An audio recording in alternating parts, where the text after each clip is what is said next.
꼭 알아야 할 어제의 뉴스.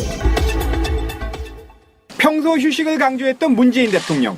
열흘간의 추석 연휴 기간 일정을 최소화할 예정이지만 머릿속은 어느 때보다 복잡할 것으로 보입니다.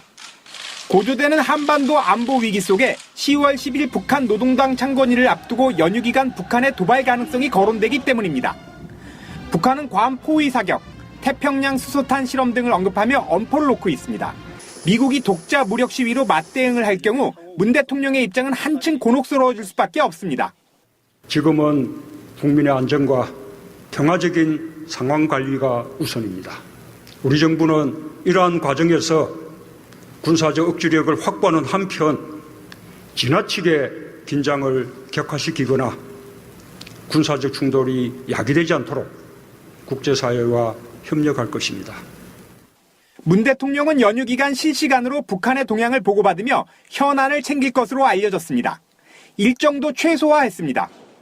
연휴 기간 전통시장을 방문할 계획이었지만 경호상의 문제로 취소했습니다. 추석 차례는 가족들과 함께 청와대 관저에서 지낼 것으로 알려졌습니다. 다만 국내 관광 장려와 내수 활성화를 독려하는 차원에서 지방의 전통 마을을 방문할 계획입니다. 국민들과의 접촉은 계속됩니다. 문 대통령은 연휴 기간 1일 교통통신원 역할을 맡아 직접 라디오 방송에 출연해 귀향객들에게 교통 상황을 안내할 예정입니다. 또 비상근무 중인 공직자나 명절에 더 바쁜 택배기사, 집배원들에게 전화를 걸어 위로하기로 했습니다. 이번 추석은 열흘 동안 이어지는 사상 최장 연휴인 만큼 문화생활이나 바깥나들이를 계획하는 분들이 많습니다. 추석 연휴 기간 각종 문화여가 생활을 부담 없이 즐길 수 있도록 정부가 대대적인 할인 행사를 마련했습니다. 우선 4대 고궁과 종묘, 수원화성 등 주요 문화재는 추석 연휴 기간 내내 무료로 입장할 수 있습니다. 국립현대미술관은 30일부터 8일 동안 공짜로 관람이 가능합니다. 전국 40여 개 국립자연휴양림도 연휴 열흘 내내 입장료를 받지 않고 국립공원 야영장은 가격을 20% 내렸습니다. 영화도 저렴하게 볼 수 있는데 주요 영화관에선 임시 공휴일인 2일 평일 요금을 받고 패키지표는 최대 30% 가까이 할인해 줍니다. 차를 끌고 나와도 주차 걱정을 덜 수 있습니다. 114만 대 규모의 전국 지자체 공영주차장과 관공서 주차장, 지방공기업 공공기관 주차장이 연휴 기간 내내 개방됩니다. 만약 연휴 기간 위급 상황이 발생하면 보건복지 콜센터 129나 119에 전화하거나 인터넷으로 당직 의료기관 또는 휴일 지킴이 약국을 검색해 가까운 곳을 찾으면 됩니다. 2012년 총선과 대선을 앞두고 작성된 군 사이버사령부 문건입니다. 댓글 공작을 벌일 군무원 순수 증표는 기재부 검토 사항이 아니라 대통령의 지시라는 내용 등이 적혀 있습니다. 이명박 전 대통령이 댓글 공작에 깊이 개입한 정황으로 볼 수 있습니다. 이 문건에는 당시 김관진 국방부 장관의 친필 서명이 있습니다. 실제로 사이버사는 군무원 79명을 채용했고 이 가운데 47명을 댓글 공작을 직접 담당한 심리 전단에 배치했습니다. 이들 교육에도 김 전 장관이 개입한 것으로 드러났습니다. 사이버사 신임 군무원 교육 관련 문건을 보면 극한 훈련을 견디지 못한 사람을 탈락시키라는 김 전 장관의 지시 내용이 적혀 있습니다. 박근혜 정부 공식 출범을 앞두고 작성된 군 정치 댓글 제안자에 대한 대통령 표창 추천서에도 김 전 장관의 직인이 찍혀 있습니다. 게다가 김 전 장관은 군 사이버사의 원세훈 전 국정원장과 함께 경력금까지 직접 건넸을 뿐만 아니라 사이버사를 국방부 장관 직속 부대로 승격시켰습니다. 국방부 직할부대, 국직부대라고 표현합니다. 직할부대가 되면 훨씬 간섭하는 범위가 줄어들죠. 그만큼 이 하는 일들이 노출될 위험성이 줄어들고요. 이런데도 김 전 장관은 2013년과 2014년 수사 당시 관련 증거가 나오지 않았다는 이유로 조사조차 받지 않았습니다.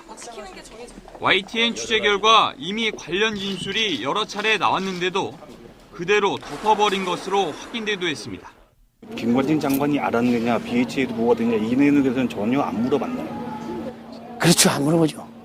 김관진 장관의 지하에 수사를 하다 보니까 살아있는 어느 누구나 내 직접 상관을 이렇게 할 수는 없잖아요. 지금까지 나온 증거를 보면 김 전 장관의 댓글 공작 개입은 의혹을 넘어 사실로 굳어지는 분위기입니다. 더 나아가 이명박 전 대통령의 묵인 또는 직접 개입 의혹까지 하나하나 수면 위로 올라오고 있습니다. 방송 중간에 좋아요를 눌러주시면 새날팀들에게 큰 힘이 됩니다. 미리 감사합니다. 트위터가 진짜 언론입니다. 추석이고요. 박근혜 석방설이 지금 모락모락 나오고 있는데 거기에 대한 이야기 우리가 심도 있게 좀 해보자고요. 그러니까 박근혜 쪽에서는 지금 병원에 진단서를 요청했어요. 그래서 이제 박근혜의 구속 기한 만료일이 10월 16일이에요. 밤 땡땡십니다. 네. 추석 연휴가 끝나고 며칠 안에 박근혜는 구속영장이 만료되는 거예요. 그러면서 박근혜가 병원에 갑니다. 그 전에 얼마 전에 갔을 때도 이상 없다 그랬잖아요. 노화 증세 그 정도 외에는 이상 없다 그랬어요. 그러니까 증거 인멸이나 도주에 이런 위험이 없고 고령에 지금 몸도 별로 안 좋으니 불구속 상태에서 수사받게 해달라 이런 거거든요. 근데 이게 간단치가 않은 문제가 박근혜가 석방이 되게 되면 박근혜 집이라든지 결집하는 사람들이 생겨요. 난리도 아니죠. 이제 꿀벌들한테 일종의 설상물 같은 거예요. 박근혜 자체가 이게 사적으로 풀리면 말이에요. 근데 박근혜 자체는 기본적으로 갇혀 있는 것 자체는 형벌이 맞거든. 갇혀 있는 사람 입장에서는 계속 나오고 싶어하는 거야. 나 차라리 이거를 예전 정치권 같으면 딜을 했으면 좋겠어. 그래, 박근혜 너 집에 가서 출퇴근해 법원으로. 근데 대신에 한상균도 풀어주자. 뭐 이런 식의 딜도 좀 했으면 좋겠는데 그건 사실상 불가능하고. 불가능해요. 예. 제도로서의 민주주의가 흔들리고 구타는 일은 이제 없습니다. 민주주의가 밥이고 밥이 민주주의가 되어야 합니다. 그래서 석방설이 나오고 있긴 한데 지금 법 다루시는 여러 많은 분들이 불가능한 얘기는 아니다. 그런데 법리적으로는 가능한데 현실적으로는 힘들다. 불가능하죠. 현실적으로 불가능해요. 일단은 지금 이 즉시 우리 권 PD는 벌연합회에 지금 사과를 먼저 하세요. 네. 아니 일단 사과를 해야 돼. 벌을 명예를 훼손했어. 양봉 벌연합회는 네. 사과를 하고 왜 사과를 해야 되냐면 이걸 벌은 인간한테 유익한 존재입니다. 이거 벌이라고 그러지 마시고. 아니 이 양반아, 난 비유인데 바쁜 벌꿀은 슬퍼할 시간이 없다고 말한 사람이 누구야? 그러니까 그렇게 말했어야 돼요. 벌꿀이라고. 꿀벌. 벌벌이라고. 그러니까 박근혜를 석방을 하면 전국에 있는 극우 닭대가리들과 쥐들이 모인다 이렇게 얘기를 해야 되는데 설량한 그 벌이 모인다고 해서 제가 항의를 했고요. 자, 이게 문제가 심각한 게 이런 게 있습니다. 박근혜가 석방이 되는 순간 벌어지는 상황들은요. 일단 극우 세력들이 결집하는 거는 두 번째 문제예요. 그거는 두 번째 문제고 일주일에 4번 재판에 출석을 하게 돼 있거든요. 요즘 같은 경우로 보면 계속 일주일에 월, 화, 목, 금 이렇게 출근을 합니다. 법원으로. 예, 지금 구치소에서 4번 정도 간다는 거죠. 예, 일주일에 4번 재판을 받으러 나오고 있는데, 자, 박근혜가 석방이 되면 어떤 결과가 벌어지냐면 이 사람이 전직 대통령에 관한 예의에 관한 법률로 보호를 받습니다. 아니 탄핵됐는데도 그걸 받아요? 경호만 받아요. 경호만. 최소한의 경우라고. 최소한의 경호를 받아요. 그래서 최소한의 경호를 받기 때문에 어떤 문제가 발생하냐면 재판 받으러 갈 때 교통통제를 하고요. 일주일에 4번 교통통제를 해야 되고 법원도 법원 안에 보안 검색을 해야 돼요. 일주일에 4번 재판 받을 때마다. 이런 상황들이 벌어져요. 그렇기 때문에 이거는 검찰에서 구속기한 연장 신청 서류가 들어가고 만약에 이게 반려된다면 또 다른 구속영장 청구를 들어가겠죠. 이것이 받아질 확률이 굉장히 높다. 사실 그래서 박근혜가 풀려나서 재판을 받는 거는 법리적으로는 가능한데 현실적으로는 불가능한 상황이다. 이렇게 예측해요. 그러니까 형사소송법상의 이 법 규정 때문에 그런 건데요. 구속되고 나서 어떠한 상황 때문에 지금 그 이야기가 나오고 있는지를 좀 알려주세요. 이게 644 규정이라고 부르는 건데요. 1심은 6개월, 2심은 4개월, 3심은 4개월 안에 재판이 끝나지 않으면 불구속 재판을 하도록 한 것이기 때문에 석방설이 지금 계속 나오는 겁니다. 그러니까 이게 이제 구속된 피의자인 경우에는 1심 재판이 구속된 날로부터 6개월 안에 재판이 끝나서 이 사람을 구속을 풀어줄지 아니면 징역형을 살게 할지 이거를 결정하라는 얘기죠. 그러니까 한마디로 말하면 그냥 빨리 재판하라는 겁니다. 6개월 내에. 그래서 구속시킬지 석방시킬지 형을 결정하라고 한 건데 그게 지금 법률적으로도 맞지가 않습니다. 왜 그러냐면 이재용이 같은 경우는 혐의가 작아요. 2-3개밖에 되지가 않았거든요. 그래서 빠른 시일 내에 일단 재판이 가능했습니다. 그런데 박근혜 씨는 혐의만 13개인데요. 사실상 가장 큰 문제가 뭐였냐면 재판에 성실하지 않았고요. 재판을 지연했습니다. 그게 정답이에요. 예, 굉장히 지연했고 한 번 걸러 한 번 안 나왔고요. 나와도 딴짓하고 있다가 욕 처먹고 그러면서 어쨌든 계속 공판을 지연했고 가장 심각한 문제는 이런 경우가 있어요. 어느 재판에서는 범죄를 인정했다가 그 다음 날에 또 범죄를 부인해 버립니다. 이러면 또 지연이 계속되는 거거든요. 그래서 지연 전략으로 했기 때문에 어쨌든 이거는 이제 고려돼야 될 사항이고 그다음에 이제 만약에 석방이 될 경우에는 한두 가지 문제가 아닙니다. 첫 번째, 법률적으로만 접근해 보더라도 범죄자들의 공모자가 많기 때문에 범죄를 같이 공모했던 자들과 집에 모여서 입맞춤을 할 수가 있습니다. 이게 악마의 키스라는 거죠. 그래서 범죄를 숨기려는, 은폐하려는 시도를 할 가능성이 굉장히 높다라는 측면에서 안 되고요. 그다음에 재판에 안 나와버리면 어떡하죠? 재판에 안 나와버리면 어떡할 겁니까? 한 일주일에 4번 나와야 된다고 했잖아요. 근데 지금 상태로 봐서는 굉장히 박근혜가 행복하다는 겁니다. 지금 청와대에 있을 때나 구치소에 있을 때나 거의 행동이 비슷하대요. TV 보고 책 읽고 편지 읽고 히히닥거리고 놀고 이렇게 돼 있다는 말이에요. 그러니까 별 불편함이 없다는데 왜 지랄을 하는지 모르겠다 이겁니다. 지금 사람들은. 그리고 아까 이제 권 PD가 그 얘기를 했죠. 그 의무 기록 지금 얘기가 나왔는데 이거는 저는 다른 생각을 하고 있습니다. 왜 그러냐면 이 의무 기록 사본에 소견이 없다고 나와 있어요. 의사 별다른 소견이 없다라는 얘기는 그때는 내성 발톱. 예, 발톱하고 아니 이번에 또 나왔어요. 그 허리 아프다고 아니야 종합 진찰을 했다는 겁니다. 근데 하나 예. 나오는데 역류성 식도염 정도밖에 없고요. 아주 건강하다는 거예요. 그러면 그 건강하다는 건강 진단서를 끊어간 이유는 구속 수사하게 저는 변호사가 요구할 거라고 봐요. 왜 그러냐면 오히려 더 왜 그러냐면 만약에 있잖아요. 구속 수사가 안 되고 아까 우리 명종님이 얘기한 것처럼 이렇게 복잡한 절차와 사회적 혼란을 일으키면 박근혜한테 좋을 일이 없기 때문에 재판을 굉장히 재판부가 지금 열받아 있는 거 아닙니까? 그런 상태에서 오히려 내가 변호사라거나 박근혜라고 한다면 난 구속이 더 편하겠다. 이제 그거는 이제 내 생각입니다. 새로운 눈물은인데 그런데 어쨌든 그건 문제도 있고요. 그 다음에 이제 가장 큰 문제가 그동안의 재판이 왜 지연됐냐 이게 굉장히 중요해요. 왜 6개월이나 판결을 못했냐. 그러면 재판부는 13가지의 의혹에 대해서 조사를 하기 때문에 그렇다는 겁니다. 그런데 이 13개도 충분하게 조사할 수 있었는데 아무것도 단 1%도 검찰의 수사에 응하지 않았다는 겁니다. 이게 핵심이에요. 검찰이 열받는 하나 게. 더. 예. 박근혜가 검찰에 불려가서 조석금이었잖아. 조사 받았잖아요. 그걸 다 부정해버렸어. 그렇죠.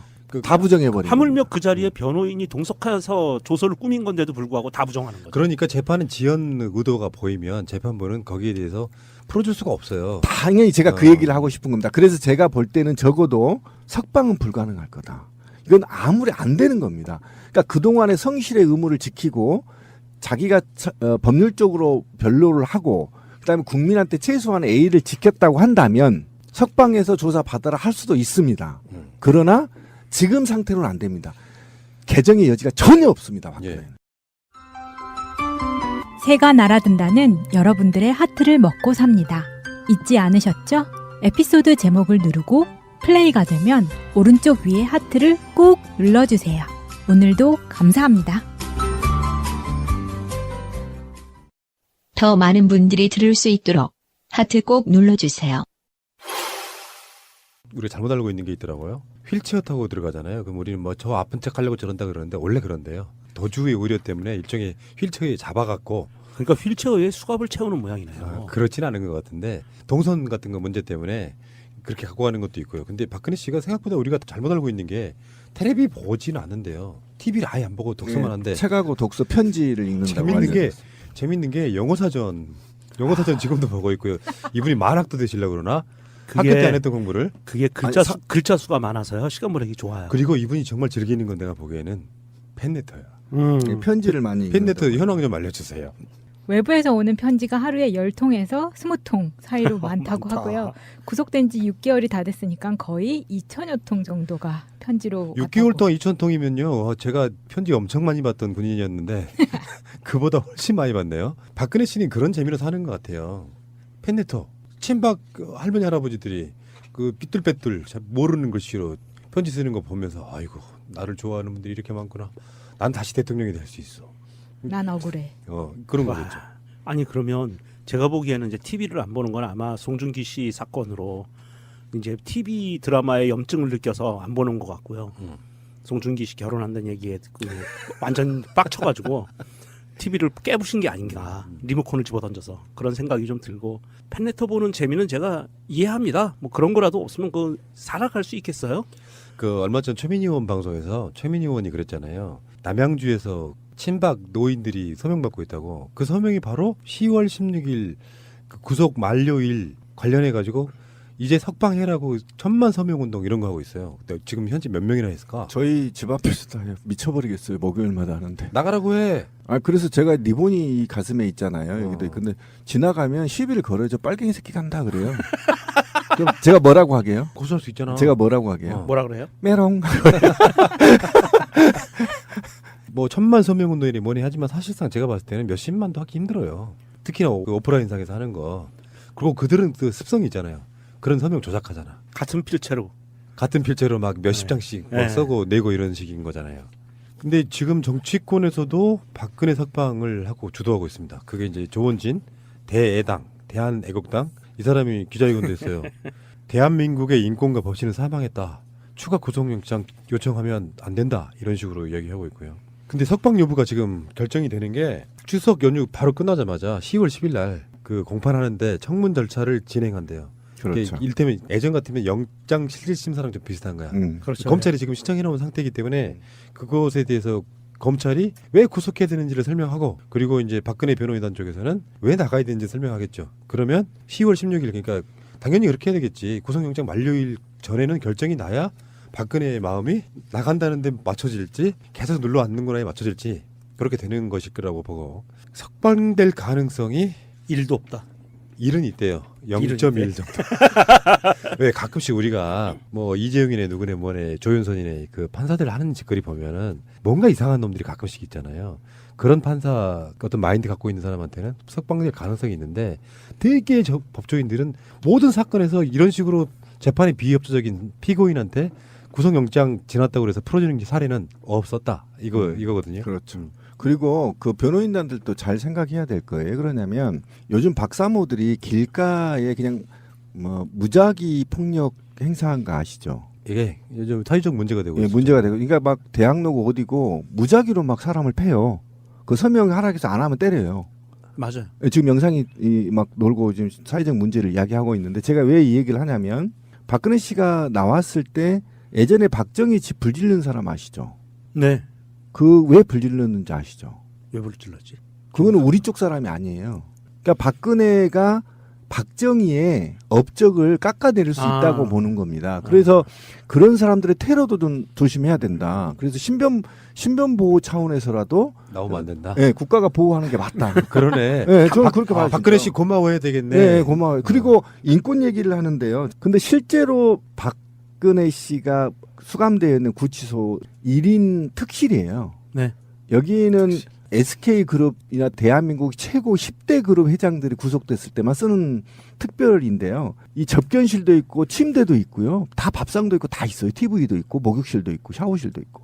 이건 인권이 아니라요. 최대우를 하고 있어요. 중범죄자한테. 예, 완전 최애우를 하고 있고요. 특혜입니다. 이거는 저는 이것도 4인실로 좀 바꿔야 된다. 4인실이 뭐예요? 그러면 나머지는 인권은 어떻게 하라는 거야? 나머지 재수자들은. 그러니까 공평하게 하려면 4인실로 보내서 네, 박 씨처럼 해주거나 아니면 박 씨를 4인실로 내보는 거야. 나는 특실을 없애야 된다고 생각하는 사람이에요. 근데 그거는 좀 무리한 주장인 게 대통령을 지낸 사람은 국가의 주요 기밀도 알고 있고요. 근데 이게 잡범들하고 섞어놓으면 박근혜 원산폭격해야 돼. 하면 되잖아요. 우리가 마음은 마음에 안 들지만 국가의 주요 요직 최고 자리에 있었던 사람이기 때문에 어떤 그런 기밀 누설이라든지 그런 차원에서도 그렇게 섞어놓기는 좀 힘듭니다. 아닙니다. 섞어놔야 돼. 그러면 국가보안법으로 처벌되면 돼요. 처벌하면 국가유술. 여기서 그 뜬금없지만 제가 한 가지 저 정보만 좀 드릴게요. 그 뭐 최태원 SK 얘기 나오고 그래서 그러는데 잠깐만 드리겠습니다. 대기업 총수들이 형무소나 구치소에 들어가 있으면은요, 그 총수들이 관장하는 모든 업무를 보는, 특히 비서실, 삼성 같은 경우에 미래전략실 예전 이런 전체 부서가 형무소나 구치소 근처에 빌딩을 임대를 해서 들어간답니다. 그래서 거기에서 매일 아침 가서 결제를 받는데요. 지금도 아마 이재용도 그러고 있을 거라고 그러더라고요. 제가 그 최태원 그 수행팀에 있던 사람하고 얼마 전에 얘기를 나누는데 그런 얘기를 하는데 최태원도 들어가 있을 때 그랬대요. SK그룹의 모든 그 회장한테 결제받아야 되는 모든 업무 부서가 구치소 형무소 옆에 빌딩을 세를 내서 통째로 갔답니다. 이사를. 차도 갖다 놓고 다 갖다 놓는답니다. 그래서 박근혜가 사실 그런 방을 쓰고 있는 거예요. 그리고 경호팀이 항상 지금 밖에서 대기하고 있어요. 구치소 밖에서. 나오면은 호위해야 되니까. 사실 굉장히 좀 특별한 대우를 받고 있는데 여기서 인권 얘기를 꺼내고 그러니까. 뭐 무죄 추정의 원칙이니 어쩌느니 그러면서 그러는 거는 이체 맞지 않아요. 그래서 자유한국당의 친박계 국회의원들 몇몇 좀 한번 봅시다. 이분들이 지금 추가 영장 반대, 신체 자유를 허하라 이렇게 며칠 전에 기자회견까지 했는데요. 이름 좀 하나 알려주실래요? 기자회견에 참여한 의원은 정가뷴, 정갑은요 얼마 전에 문재인 대통령에 대한 막말했던 사람 중에 하나고요. 유기준, 넘어가겠습니다. 최경환, 대표적 친박 유재중, 넘어가겠습니다. 김진태, 무죄 받았죠 녀석. 박대출, 박근혜로부터 뭔가 대출 받은 사람. 이호현, 이현승, 강석진, 곽상도 얼마 전에 유명하죠. 기억나시죠? 이재정 의원과의 예. 설전. 네. 박완수, 백승주, 백승주가 김재동 그 당시에 조사해야 된다고 했던 바로 그 국방부 차관 출신. 윤상직, 이만희, 이만희는요 유경재단의 수사를 지휘했던 그 인물이에요. 최교일, MBA 검사. 추경호, 조훈현. 조훈현? 아, 이 양반 왜 왜 여기 들어가 있어? 있겠어? 정말 생각이 없네 이 사람. 아 진짜 돌 던지고 싶다. 나는 이런 거 보거든요. 그냥 우리는 뭐 이 조훈현 씨가 바둑만 둬가지고 순진해서가 아니라 예전에 기억들 하세요? 최순실이 낙점한 비례대표. 네. 맞아. 자기가 빚이 있는 거예요 지금. 그렇죠. 에이씨. 아니 이 이런 사람은 그 사실상 매관매직이죠. 그러니까 정치를 몰라서 순진해서 이게 아니었네. 완전히 골박이네. 근데 참 재밌는 세상이에요. 그죠? 그렇게 이명박 박근혜 정부에서는 블랙리스트를 힘들게 모았는데 문재인 정부에서는 블랙리스트 쉽게 모으네요. 그죠? 알아서 갖다 바쳐? 자기들이. 예, 이제 수사가 진행되면 친박과 친이계들은 어느 정도 희생을 각오할 수밖에 없습니다. 왜 그러냐면 그들이 범죄를 저질렀기 때문에 그래서 지금 국회의원들이 반발하는 거거든요. 자기들한테 불똥 튀길까 봐. 근데 이런 건데 예. 블랙리스트 정확히 나왔네요. 다른 에피소드 이야기를 했듯이 바른정당하고 통합이 안 되는 이유가 이런 것 때문에 그래요. 그럼요. 예. 이런 사람들이 이렇게 엄전하는 상황에서 박근혜 탄핵할 때 밖으로 나갔던 인사들이 쉽게 들어오기 힘들다는 거거든요. 그러니까 이거예요. 원래는요. 그 정상적인 리더는요. 잘 생각해 보세요. 이명박과 박근혜가 얼마나 멍청한 놈이냐면 자기 자신만 안다는 거예요. 너희들을 안 다치게 하려고 내가 들감아. 이렇게 해서 정리를 해줘야 돼요. 일정하게. 그런데 정리를 안 하기 때문에 이들한테 수혜를 받았던 정치인들은 미친 듯이 보호를 해야 되는 겁니다. 이 보호는 이명박과 박근혜를 보호하려고 하는 게 아니라 집단행동은 본인들까지 수사가 튈 것을 저항하는 거예요. 착각하시면 안 돼요. 이들이 뭐 이명박과 박근혜를 보호하려고 절대 그럴 일 없습니다. 오로지 자기들한테 수사가 불똥이 튈까봐 계속 그룹적으로 집단적으로 움직여야 국회의원들이 집단적으로 움직이면 좀 움찔한다. 검사 경찰들이 이렇게 보고 있고 아직 권력이 있다라는 거를 권력기관에 사법기관에 보여주려고 쌩쇼하는 거거든요. 어디 건방지게 지들 입에서 인권을 얘기합니까? 박근혜가 한참 어목하던 그 시절에 그럼. 우리 SNS에 많이 돌았던 문구들 있죠. 내가 뭐뭐뭐 할 때 나는 그냥 있었다. 그래서 뭐 이렇게 하다가 이거 마지막에 이런 거야. 박근혜가 수사를 뭐 어쩌고 저쩌고 할 때 나는 그냥 있다가는 젖대게 생겼으니 저항했다. 한번 이렇게 뭉쳐보는 거고요. 자, 알겠습니다. 괴테가 이런 말을 했습니다. 지금 내 곁에 있는 사람과 내가 자주 가는 곳과 내가 읽은 책이 너를 말해준다. 요즘 누구와 함께 하십니까? 요즘 어디에 자주 가세요? 요즘 무슨 책을 읽고 계십니까? 네, 안녕하세요. 영화로 배우는 인문학 진행의 박희정입니다. 안녕하세요, PD님. 예, 영화 팟캐스트의 메릴 스트립. 어서 오십시오. 반갑습니다. 안녕하세요, 마차님. 안녕하세요, 마차입니다. 안녕하세요, 한쌤. 네, 명동 칼국수로 끼니를 때운 한창섭입니다. 정말 좋은 거 드셨네. 명동 칼국수는 역시 김치. 맞습니다. 칼칼한 김치. 아. 근데 제가 말씀 들어보니까요. 김치는 맛있었는데 칼국수가 맛이 없었대. 주객이 바뀌었네요. 전도된대요. 한 주 잘 보내셨어요? 자, 한 주에 한 번 저는 영이나의 여러분을 만나서 영화 얘기하는 것이 참 즐겁습니다. 삶은 만남의 연속이니까요. 좋은 사람들 많이 만나야 되고 또 좋은 미디어 매체도 만나야 되고 좋은 음악, 책들도 좀 접하는 게 좋을 것 같아요. 자, 지난주 영화 접속 언제가 만날 사람은 만나게 된다. 이런 대사가 나왔잖아요. 그래서 제가 곰곰이 생각해 봤어요. 우리도 다 만나야 될 사람들이 아니었을까? 제가 가끔씩 그런 말 해요. 누군가의 관계에 있어가지고 우리는 전생에 무슨 관계였을까? 이런 이야기 해보거든요. 그러니까 왜 그런 걸 영화로 만드는 경우 있잖아요. 전생을 달려와가지고 둘이 만났는데 둘이 알아보지를 못해. 예청자나 이제 관객들만 걔가 걔야 막 알려주고 싶어하는 이런 거 있잖아요. 그런 관계가 있기 때문에 우리가 이렇게 만나서 뭔가를 하는 게 아닐까. 박 기장님? 네?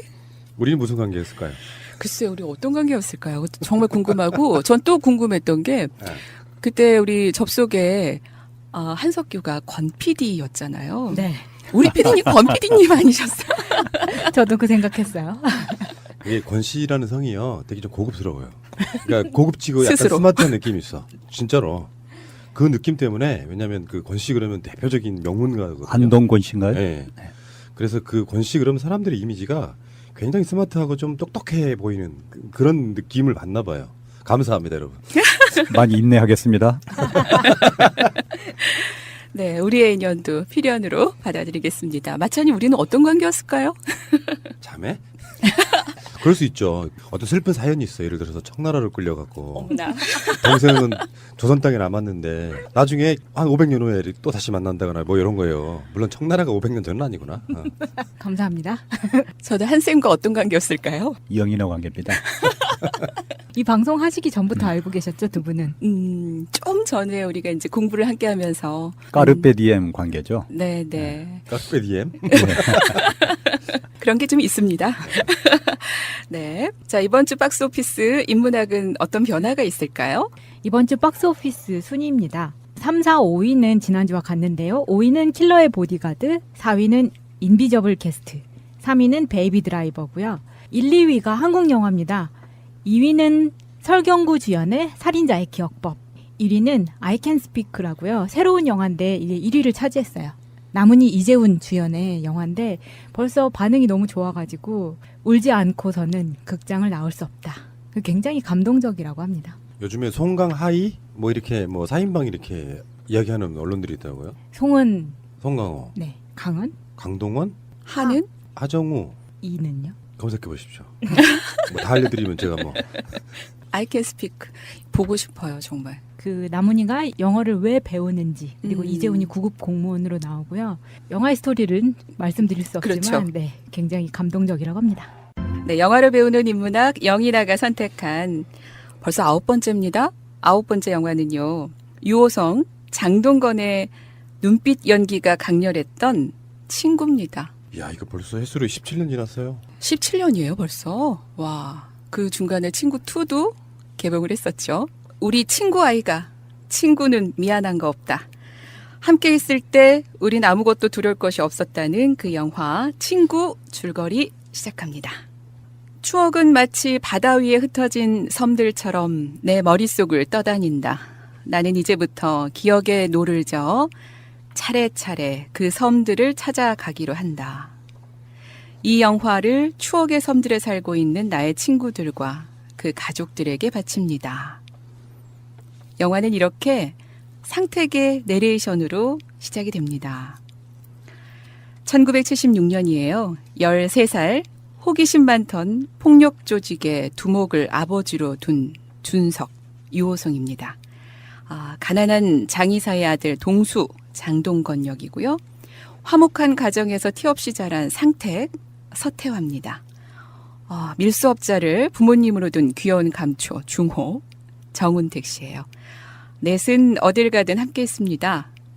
훔친 플레이보이즈를 보면서 함께 낄낄거렸고요. 또 그때 이소룡 대단했죠. 이소룡의 브로마이드를 보면서 경쟁하듯 흉내냈고요.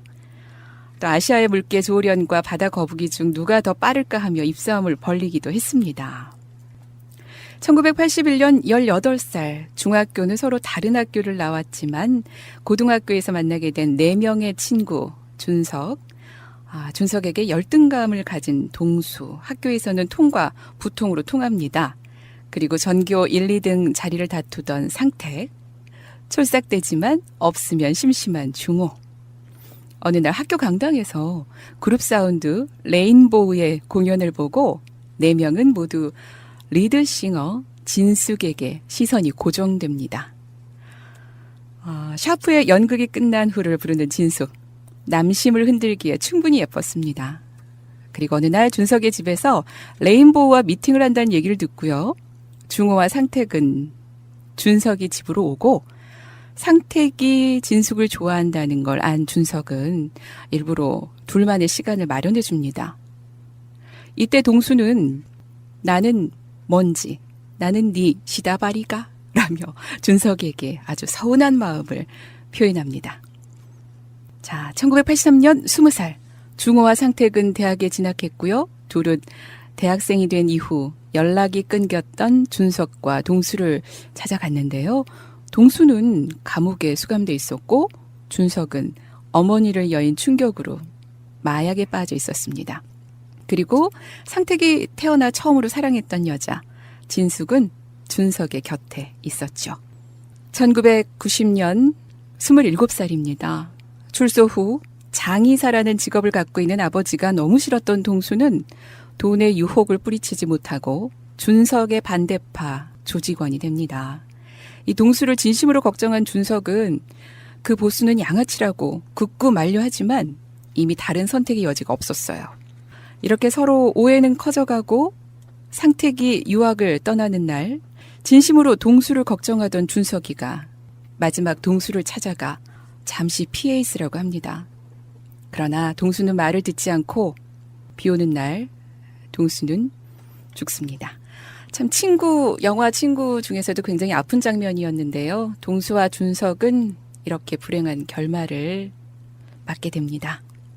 우정과 배신을 다룬 이 영화, 배우들의 자연스러운 사투리와 또 영화의 분위기가 잘 맞아떨어진 대사들이 이슈가 되면서 흥행이 굉장히 성공했고요. 이른바 어깨들이 반드시 감상해야 할 영화로 여겨졌고요. 또 실화를 바탕으로 했다고 합니다. 이 영화는 수많은 유행어와 패러디를 만들어냈습니다. 잘 보셨습니까? 이 영화 정말 안 본 사람 있었어요? 다 보셨죠, 대부분. 이 영화 보면서요, 제가 느꼈던 거, 남자들의 어떤 그 모자람? 그게 어떤 의미로 드리는 말씀이냐면은 고등학교 때쯤 되면요, 공부 잘해서 좋은 대학 가야지 하는 것도 있지만 우리 때만 해도 조폭에 대한 로망이 있었어요. 이게 남자 세계라는 게 그런 거잖아요. 특히 남고라고 하는 그 공간에서 두 가지 선망이 같이 공존해요. 하나는 공부 잘하는 애에 대한 선망, 반대로 한쪽에서는 주먹 잘 쓰고 이렇게 뭔가 사나이답고 남자 같은 것에 대한 선망, 그런 것들이 우리 고등학교 때는 되게 일상적이었어요. 그래서 공부 잘하는 애가 주먹 잘 쓰는 애와 이렇게 같이 친하게 지내는 경우도 있어요. 아마 그 이후에 많은 분들은 저런 애랑 놀지 마 해서 서로 이렇게 완전히 구분시켜 놨겠지만 그 당시에는 공부 잘하는 애를 공부 못하는 애가 이렇게 막아주고, 또 꼭 어느 학교 가나 폭력 서클이 하나씩 있다, 음지에서. 근데 그때는 그게 그냥 멋져 보이는 대상이었는데 나중에 알고 보면 그 폭력 서클의 아이들이 지역에 있는 조직폭력배로 들어가는 경우가 꽤 있어요. 그러면서 뭐랄까, 그러니까 남자들의 그 시절에 포르노 판타지라는 것도 있거든요. 그 또래의 포르노에 대한 어떤 선망 같은 것들이 있는 것처럼 주먹세기에 대한 선망이 있어요. 그 선망이 실제로는 대부분의 것들은 조직폭력배로 들어간다거나 이런 게 아니라 결국에는 그런 고백을 하죠. 나중에 아이를 먹고 나서 그때 내가 공부 좀 할 걸, 주먹 쓰는 게 뭐라고 하는데 그때는 그게 아마 전부인 경우도 꽤 있다. 그런 것들이 실제로 조직폭력배에 이루어졌을 때 그렇게 만들어졌을 때는 어떤 식으로 결말이 나는지를 좀 비극적으로 설명한 영화가 아닌가 싶어요. 제 친구가 그 유명한 뉴스에 많이 나온 두목이 하나 있습니다. 혹시 조양은? 조양은 형님은 우리 그 청송교도소 나와서 서울대 병원에 이번에 1213호에 입원했을 때 네, 제가 면회를 갔습니다. 갔더니 12층 엘리베이터를 내렸더니 어깨가 90도 각도로 인사를 하면서 어떻게 오셨냐고 물어봐요. 그래서 이야기를 했더니 딱 저를 안내하면서 방 앞에서 잠깐만 기다리십시오. 그랬더니 노크를 하고 들어가더니 그 양은 형님이 직접 나왔어요. 그래서 들어가니까 뭐 KBS, MBC 뭐 나와서 이거 그때 이제 같이 있었고 그다음에 보스 영화 찍을 때 그때 그 여기 바로 그 노량진의 건물에 모 건설회사 회장이 그 건물을 줬어요. 그 건물에서 배우들하고 같이 내가 봤죠. 그리고 이제 보스 책 만들어서 할 때 저 사인회 할 때 또 제가 또 그 옆에 있었습니다. 한 선생님 뭐 하시는 분이세요? 아, 동네 차마 묻지를 못해 내가. 네. 아무튼 하여간 그리고 이 저 여의도 순복음교회에서 장가 갈 때 예식장에 갈 때 나는 그렇게 그 아주 휘황찬란한 예식을 내가 처음 봤어요. 접수대가 10개가 넘는데 그 앞에서 그런데 어떤 분이 계속 글때는 비디오 카메라가 굉장히 큰 거였습니다. 어깨에 매는 거. 열심히 찍고 있어요. 그래서 봤더니 검찰청 직원이었어요. 그래서 여기 어떻게 찍고 있냐 그러더니 그 양은희 형님하고 악수하는 사람들은 다 찍고 있는 거예요. 네, 그래서 미리미리 자료를 확 본다는 거죠. 네.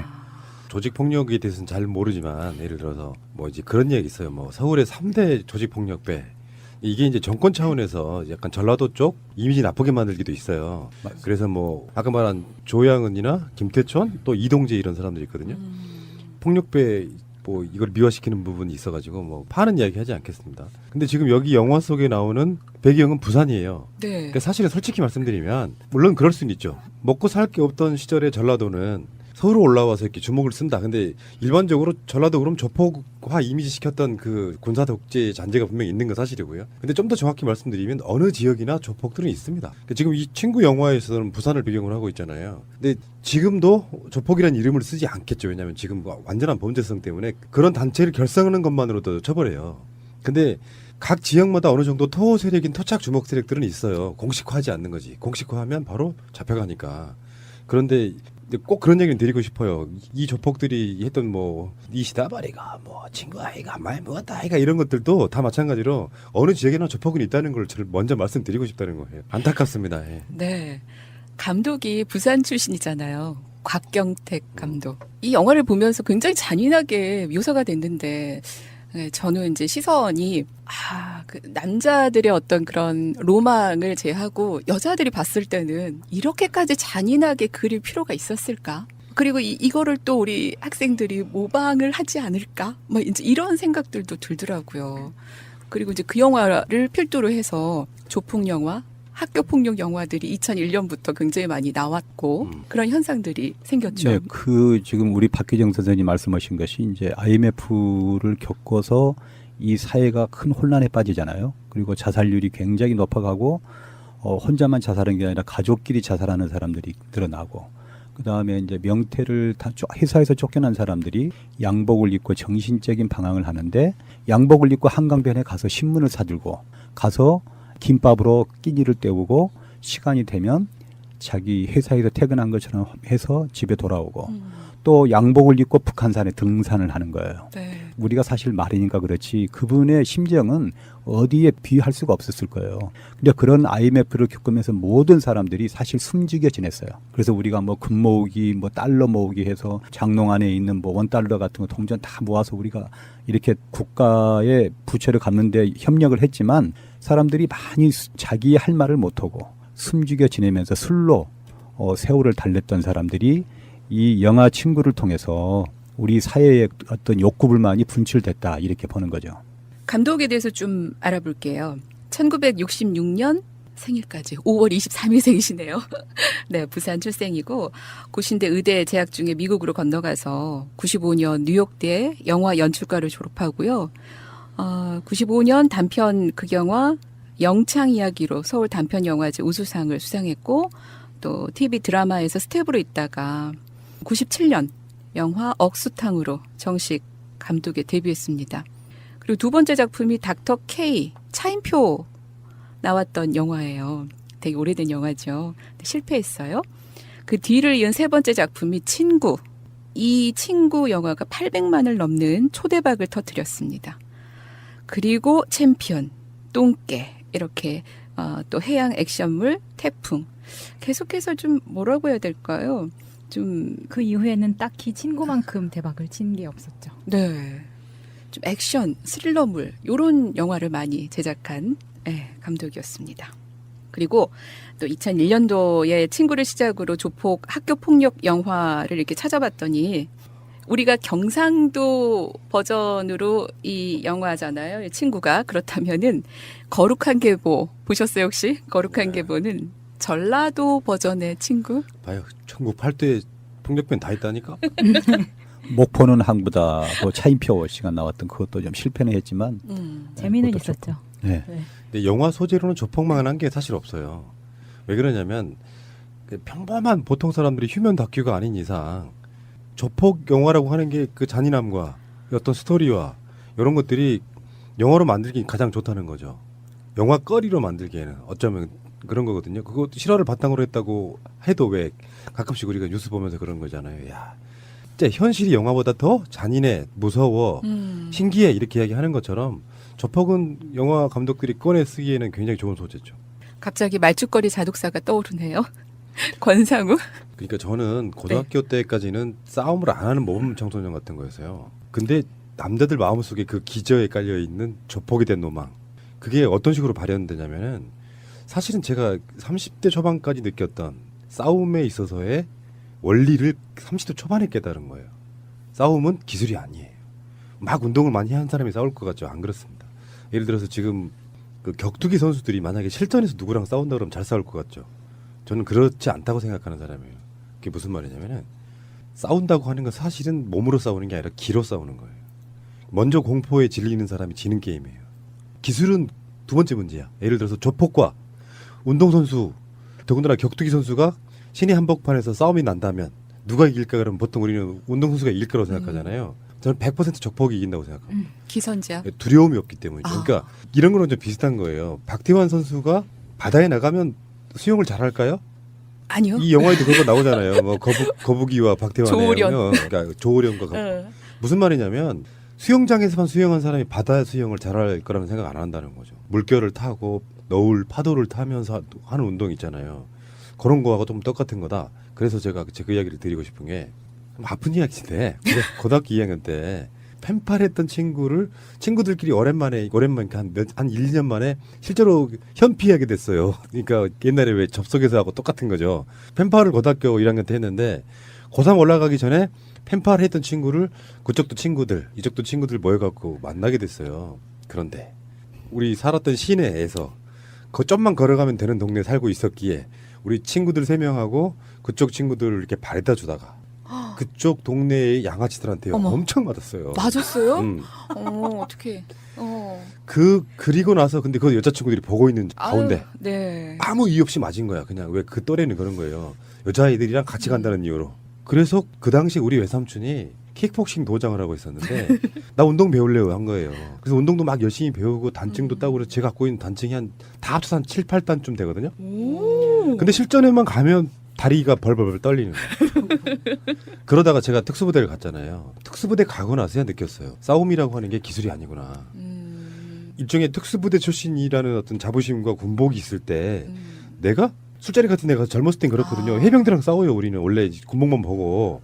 근데 정말 고등학교 때 같으면 당연히 피했겠죠. 근데 예를 들어서 이런 거예요. 내 여자친구가 있는데 내 여자친구를 누군가 모욕을 해. 영화에도 그런 장면이 나오잖아요. 없죠, 그러면 거기서 보통의 남자들은 상대를 보고 무서운 피해요. 싸우지 말자고. 여자친구도 말리고. 네. 근데 그런 상황들 고등학교 때 한번 겪었잖아요. 본 앞에서 맞았다고. 남자의 고등학교 때 그 또래에 그렇게 맞는다면 얼마나 지역적이었겠어요. 그러니까. 그래서 군대에 입대하고 나서 첫 휴가를 1년 좀 넘어서 나왔다 그랬잖아요. 나왔는데 실제로 당시에 전경들이 내 군복 입은 모습을 보고 여자친구를 모독하는 말을 제가 귀로 들었어요. 근데 그 짧은 시간 동안에 어떤 생각이 들었냐면 여기서 내가 맞아 죽더라도 자존심 지켜야겠다라는 생각이 든 거예요. 바로 돌아보면서 쌍욕을 하고 네. 그쪽에서 다 일어설 거 아니에요. 앉아있던 당시 전경들이 오, 위험한 행동하시네. 바로 건너편에 있던 공사 중이던 건물에 들어가서 강목 하나 꺼내 들고 진짜요? 30분 동안 싸웠어요.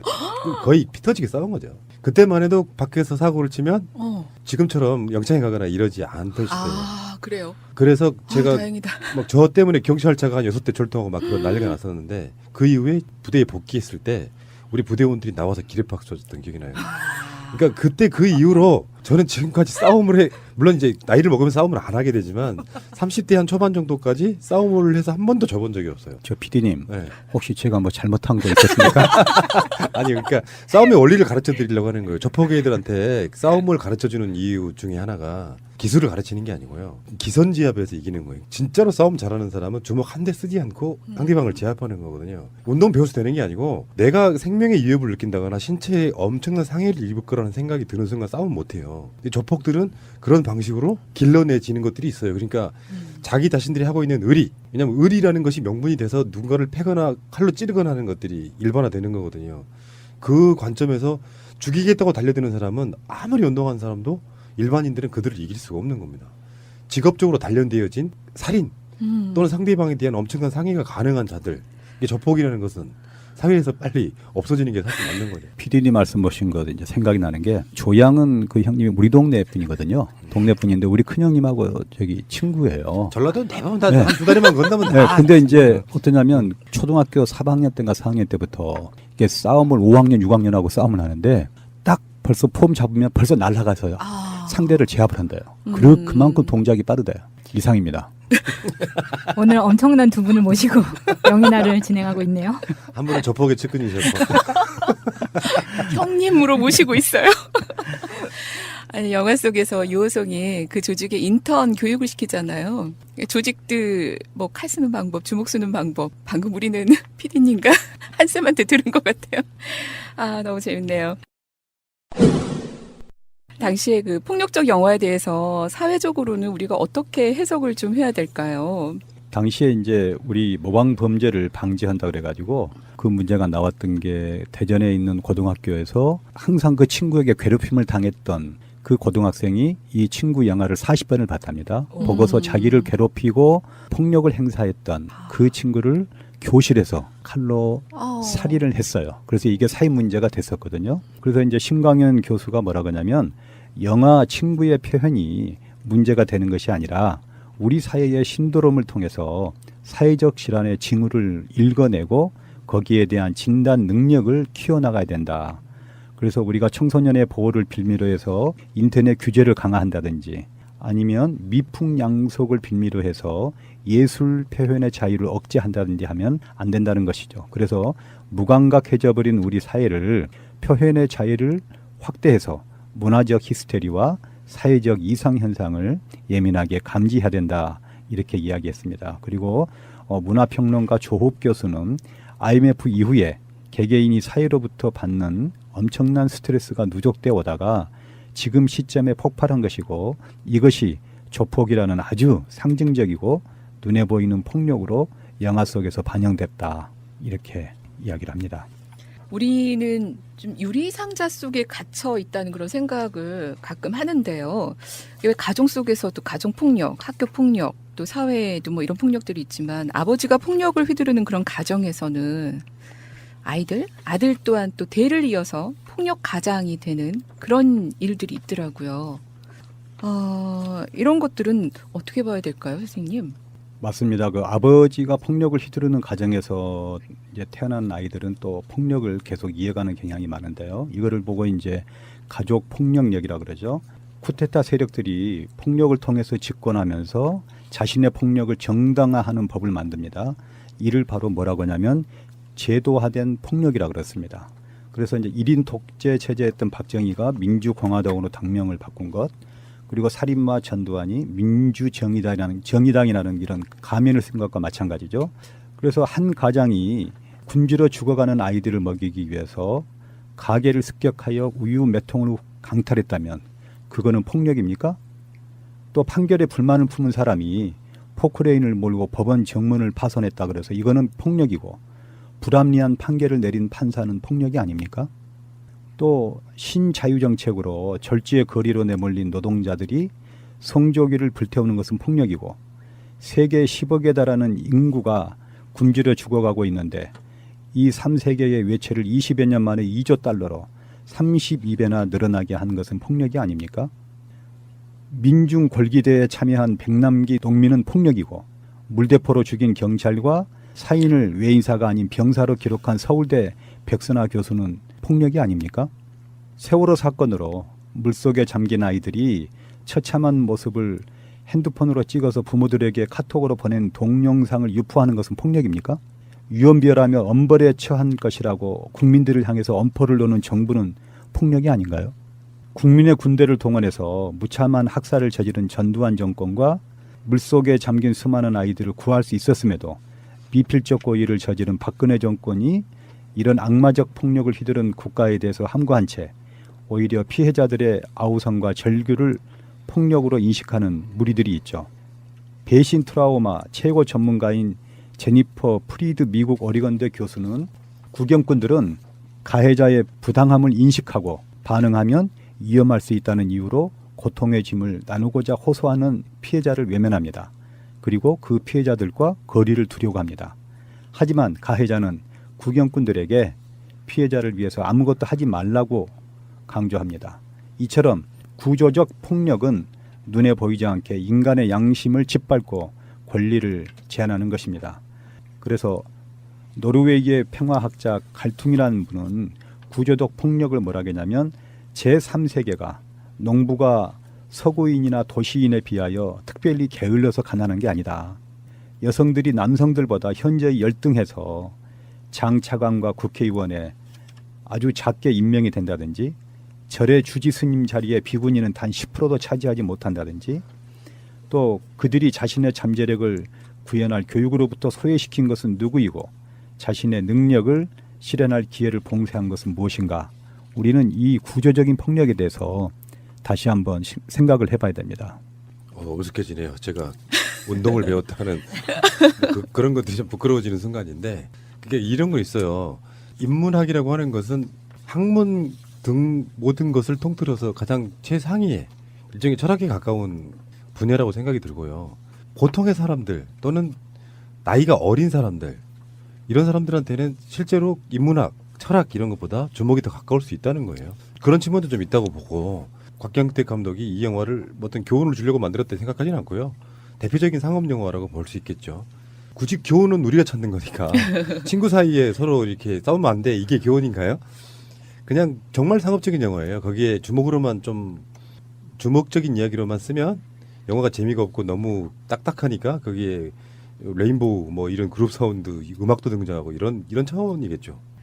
그 샤프의 연극이 끝난 후 레인보우가 노래하는데 그때가 또 생각이 나더라고요. 그리고 그 영화 속에서 저희는 교련 시간이 없었는데 한쌤이나 PD님은 교련 시간이 있었을 것 같아요. 있었죠. 네. 교련은 우리는 실전에 군대에서 하는 그런 각계 전투도 하고요. 막 연막탄 터뜨리고 철조망 밑에 통과하는 것도 다 했죠. 교련복 입고 학교 가는 날이 있어요. 교련 든 날. 교련복을 갖고 가기가 그렇고 우리 때만 해도 학교에 사물함 같은 게 없었으니까 다 들고 다녔어요. 어깨에 진짜 그 도시락 2개씩 담고 책 다 담고 뭐 이랬던 기억도 나고 교련 시간에 그 교련복 입고 패싸움도 하고 막 그랬어요. 지금 기억해 보면.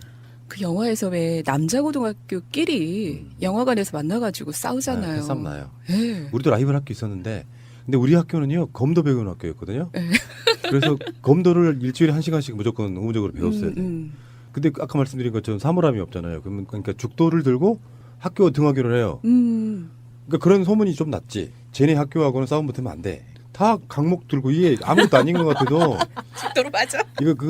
이게 죽도지만 네. 뭐 휘두르는 거를 정상적으로 배우면요 약간 그 질이 달라요. 휘두르는 것도 그런 패싸움은 제가 흔히 봤던 것 중에 하나예요. 학교끼리. 우리 권 PD님은 성도 좀 품격 있고 싸우는 것도 품격 있네요. PD님 제가 또 거듭 말씀드리지만 제가 혹시 실수하는 것은 제 본심하고는 전혀 관계없다는 것을 좀 인지 좀 해주시기 바랍니다. 제가 아까 분명히 말씀드렸거든요. 30대 초반에 끊었다고. 그러니까 나이를 먹으면서 그러니까 이게 뭐 누구를 해코지기 위한 그런 게 아니고요. 약간 성격이 불의를 못 참는 거 이제 여자친구한테 욕을 하던 전경들을 보고 내가 그냥 지나가면 안 되겠다 싶은 거 예를 들면 누구나 다 같이 할 수 있는 어떤 식당이나 술집 같은 데서 주인한테 막 쌍소리 한다거나 그래서 맞아. 뭔가 상황이 있을 때 남들은 네. 참는데 네. 내가 그걸 못 참았었다는 이야기 하는 거예요. 나쁜 사람들한테 그렇게 했다는 거지. 심지어 제가 몇 년 전에요. 성격이 참 그래도 많이 바뀌었는데 김용판 서울경찰청장 무죄가 나던 날이 있었어요.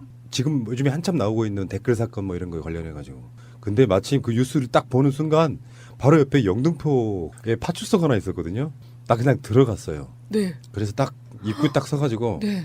너무 분하니까 너무 분하니까 파출소 입구에 딱 들어가서 경찰 여러분께 제가 한 말씀 드리겠다고. 어머. 국민 입장에서 누가 봐도 그게 조작이었다는 걸 알고 있는데 무죄 판결이 나서 어떻게 생각하시냐고. 그냥 보조 사람들이 일단은 뭐 네. 멀쩡한 사람 들어와 그렇게 이야기하니까 내가 너무 분해서 그렇다. 여러분들 마음속에는 그런 결과와 다른 양심이 있을 거라고 믿는다라고 나갔던 기억도 있고요. 그 최민희 의원 방송에 얼마 전에 나갔던 방송에는 그런 얘기를 해요. 노무현 대통령 돌아가신 날 저녁에 너무 속이 상해가지고 술 한잔 먹으러 갔는데 혼자 동네에 네. 옆에서 그저 그런 사람들이 모여서 노무현이가 뇌물 받아서 결국은 죽었구나 이런 식의 이야기를 하고 있어가지고 정말 오랜만에 병을 한번 깼다는. 그러니까 그게 약자를 위해서 뭐 누군가 싸웠다 이런 게 아니고요. 도저히 못 참는 성격이 좀 있어요. 저도 이 팟캐스트 하면서도 그런 걸 되게 많이 보여준 적이 있는데 뭐 이를테면 이런 거지. 이제 지금은 많이 좀 유해졌는데 현실과 타협했는데 팟캐스트라고 무시했던 국회의원실의 보좌관 만나려고 직접 국회를 찾아가는 스타일. 병은 안 깨셨죠? 행동 안 해주시긴. 그러면서 많이 좀 갈고 닦아진 건데 진짜로 우리 식구라고 생각하면 또 그냥 지키고 이러는 거에 대한 그 나름대로 그게 너무나 있는 사람인데 일단 권력이 있고 뭔가 좀 불의가 좀 있다고 생각하면 좀 거기에 대해서는 못 참았던 성격이 있었고 지금 참아요. 나이가 있어서 이제 참게 되더라고요. 저희는 식구예요, 식구. 네, 교복 입고 모자 삐딱하게 쓰고 가방은 옆으로 끼고 4명이 달려가던 모습. 네. 그 장면은 지금도 뭐. 거기에서 음악과 나왔던 함께. 음악, 네, 로버트 팔머의 Bad Case Loving You, 괜찮았던 것 같아요. 그리고 영어 선생님 발음 어땠어요? 저는 그거를 보고 제가 처음에 영화 봤을 때는 그걸 못 느꼈는데 이번에 보면서 우리가 왜 중학교 때도 그렇고 고등학교 때도 그렇고 영어 그 액센트 발음이 꼭 시험 문제 한두 문제 나온다 그래서 우리 영어 선생님이 꼭 그 발음대로 했거든요. 그래가지고 시켜봐서 그걸 못하면 액센트를 못 잡아내면 그거 몽둥이로 때렸거든요. 예, 그럼요, 맞았죠. 왜냐하면 텔레비전도 그냥 텔레비전 아니라 첫 음절의 액센트가 있어 텔레비전 이래야 되잖아요. 그렇게 영어 공부를 발음을 했기 때문에 그걸 보면서 얼마나 나하고 우리 집사람하고 둘이 웃었던지. 그때 그 영어 발음 너무 재밌었고요. 영화 뒷얘기인데 김광규 씨가 국어 선생님으로 나오잖아요. 유호성 씨보다 한 살이 어렸대요, 그때. 그 고등학교 때 어느 학교에 가나 꼭 이런 선생님들 있잖아요. 학주들. 학생 주임 이런 사람들이. 근데 아빠 직업 왜 물어봐요? 그거 지금은 못 물어보죠. 그죠? 지금은 학교 네. 가면은 그 인권 이런 것 때문에 못 물어보게 하는데 당시만 해도 그게 집안 가정환경 조사하면은 텔레비전이 있냐 냉장고 있냐 물어보고 직업이 뭐냐 물어보고 심지어 아버지 월수도 써야 돼. 어머. 월수입. 그리고 지금 물어보잖아요. 니그 아버지 뭐 하시노? 말해라. 니그 아버지 뭐 하시노? 맞아요. 그걸 이제 이렇게 두 가지로 이제 해석을 하는데요. 하나는 뭐냐면 너희 아버지가 대부분 사람들이 그때는 좋은 직업이라는 게 별로 없었잖아요. 농사를 짓는 사람들이 거의 한 50%를 넘게 농사를 지었고 하니까 어렵게 너희 아버지가 돈 벌어서 학교를 보내는데 당시에 고등학교만 가도 사실 좀 괜찮은 집안이었어요. 그래서 보내는데 공부를 왜 안 하냐 이런 측면이 있고 또 두 번째는 아버지의 신분에 따라서 대우가 달라졌어요. 그렇죠. 네. 네, 당연히 달라졌죠. 그래서 아마 그 두 가지 측면에서 물어봤을 거다. 맞아요. 그리고 배우들을 우리가 빼놓을 수가 없는데 유호성 씨. 정말 멋있었어요. 유호성 씨 이 장면이 좀 기억이 나지 않습니까? 유호성 씨가 그 친구한테 그런 이야기를 해요. 우리 어머니가 병원에 입원했을 때 우리 삼촌들이 많이 있었다. 근데 자기가 가출해서 돌아왔는데 그 개새끼들이 한 사람도 나에게 책망한다든지 때리는 사람이 없었다. 그때 어느 놈 한 놈이라도 나에게 그렇게 했다면 내가 지금 이렇게 되지 않았을 것이다. 이렇게 이야기를 하거든요. 네. 저도 생각해 보니까 어렸을 때는 저한테 간섭하고 이런 친척들이 미웠거든요. 지가 뭔데. 근데 이제 나이가 들어서 생각해 보니까 그분이 되게 고마워요. 감사하고 그래서 얘가 그분한테는 꼭 찾아봬요. 근데 이게 체벌을 하더라도 사랑이 느껴지는 그런 체벌, 나를 정말 관심 있게 지켜보면서 한다라고 하면은 이 받아들여질 수가 있는데 국어 선생님처럼 무작정 그렇게 때리면은 정말 반항심만 커질 것 같아요. 근데 이게 70년대 이렇게 맞았는데 저희가 90년대 학교 다닐 때도 이렇게 맞는 걸 봤거든요. 여고에서도. 진짜요? 네. 제가 학교에서 시험 성적이 2달 계속 떨어졌다 그래가지고 150대를 맞은 적이 있어요. 아이고. 그래서 정말 그때 제가 중학교 3학년 때인데 등짝이 까맸어요. 근데 그거를 부모님한테 이야기를 못했고 그다음부터 그 담임생한테 감정이 생겨서 내가 조회 시간이고 종례 시간에 눈을 똑바로 쳐다봤어요. 그리고 한 번만 더 그런 일이 있으면 엉겨 붙겠다는 생각을 했어요. 그런 선생님들이 계시는구나. 훈육이 안 되고 진짜 감정적으로 반항심만 키우는 그런 역효과가 나는 거. 지금도 그 선생은 내가 만나보고 싶어요. 유호성 영화 친구로 이미 대중적으로 연기력이 증명됐지만 그렇다 할 후속작이 없어서 안타깝고 우리 지난주에 마차님이 얘기한 감자 심포니에 출연했더라고요. 네, 전용택 감독의 감자 네. 심포니인데 이 영화도 어떻게 보면은 친구하고 굉장히 비슷한 환경이죠. 네. 그러니까 유호성은 캐릭터를 좀 연구해 보면요, 친구가 커리어 하이 이렇게 부르는 게 맞을 것 같고요. 기본적으로 약간 매력이 별로 없어요. 그러니까 주연급으로 성장하기에는 뭐 장동건이라든지 그런 부류에 비해서 매력이 좀 없는 과고요. 그러니까 연기 한계성 같은 게 물론 외모도 좀 한몫을 할 거라고 생각하는데 유호성 씨는 그런 측면이 있죠. 속상해요. 이 외모가 한몫을 한다면 장동건은 조각미남이잖아요. 그러니까 잘생겨서 주연급. 장동건도 이제 곧 50 가까워지고 있고요. 송강호 씨는 이미 50 넘었고, 그러니까 외모의 문제가 아니고요, 호감의 문제라니까요. 송강호 씨가 잘생겼다라고 보긴 좀 어렵지만 네. 주는 호감이 엄청 크잖아요. 그러니까 아까 말하면 송강하이 뭐 이렇게 불리는 것처럼 그런 매력, 대중적 매력이 있는 거죠. 맞아요. 장동건 씨 인정사정 볼 것도 없다. 박중훈과 함께 나왔던 그 영화가 데뷔작이었고요. 그러니까 연기력도 좋았고 또 외모도 좋고 훌륭한 배우로 자리매김했다라는 평을 받았고, 근데 최근에 영화 VIP에도 나왔죠. 그리고 서태화 씨 4명 중에서 모범생으로 나왔던 친구 기억하시죠? 유호성이 의지하는 상택의 역할을 했는데 정말 한양대학교 음악대학 성악과 졸업했어요. 그리고 맨하탄 음대 석사. 1997년 영화 곽경택 감독의 억수탕으로 데뷔를 했네요. 네, 청룡영화상 나무조연상에 노미네이트 되기도 했고요. 네. 저는 이 영화 보면서 문득 우리 친구들이 생각났습니다. 네. 실명 거론해도 됩니다만 홈커밍데이라고 네. 고등학교 졸업한 지 20주년이 되면 그 학교를 방문하는 행사 이런 게 있어요. 30년 말 20년, 30년에 또 행사가 또 있습니다. 네. 그때가 이제 보통 나이대가 30대 후반 그렇잖아요. 그래서 이제 예비 모임 같은 거래요, 반에서. 근데 그 예비 모임에 나오는 친구들은 대부분 다 현재 잘 나가는 친구들이다. 그렇죠. 제 친구 중에 동호라고 있어요. 성은 안 밝힐게요. 동호는 학교 서클에 있었던 애였고 제가 그 동호하고 약간 좀 친하게 지냈어요. 그 동호가 반찬을 얻어오면 나는 밥만 싸가는 형태. 그러니까 그런 공조가 좀 됐던 시절이에요. 그리고 또 같은 반에는 공부 정말 잘해서 서울대 치대도 가고 뭐 의대도 가고 이런 친구들이 있었어요. 우리 학교는 그랬어요. 어떤 분위기인지 몰라도 양쪽 다가 서로 공조를 했어요. 서로 싸우거나 이렇게 대면대면 하거나 어울리지 않거나 그런 게 아니라 반 1등인 애도 반 꼴등인 동호랑 같이 어울려서 이렇게 딱 잘 놀고 이랬단 말이에요. 분위기가 되게 좋았을 것 같아요.